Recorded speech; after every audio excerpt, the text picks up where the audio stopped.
Adam and Eve in the Garden of Eden. Genesis 2-3. In the beginning, God created a beautiful paradise called the Garden of Eden, a place filled with every kind of tree, flowing rivers, and the presence of God himself. Then the Lord God formed man from the dust of the ground, and breathed into his nostrils the breath of life, and the man became a living being.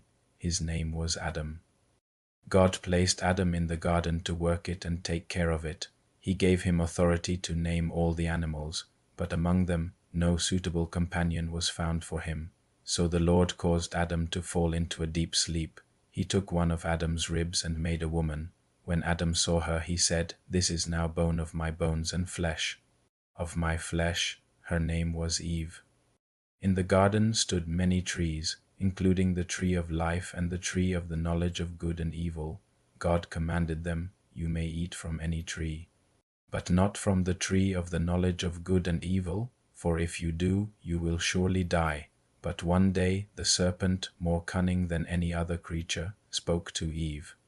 Did God really say you must not eat from any tree in the garden?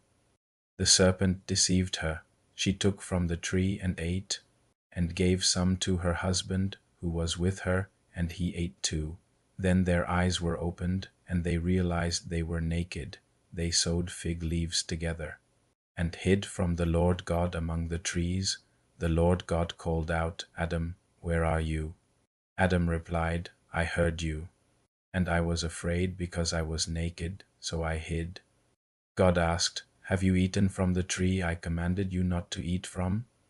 Adam blamed Eve, Eve blamed the serpent, but each bore responsibility for their choice. God declared the consequences to the serpent. "Cursed are you, you will crawl on your belly." To Eve, "You will experience pain in childbirth." To Adam, "By the sweat of your brow you will eat your food." And the Lord God made garments of skin for Adam and Eve, and banished them from the Garden of Eden, placing cherubim and a flaming sword to guard the way to the tree of life. Though Adam and Eve disobeyed, God's love and promise of redemption would one day be fulfilled. This was not the end, but the beginning of the story of salvation.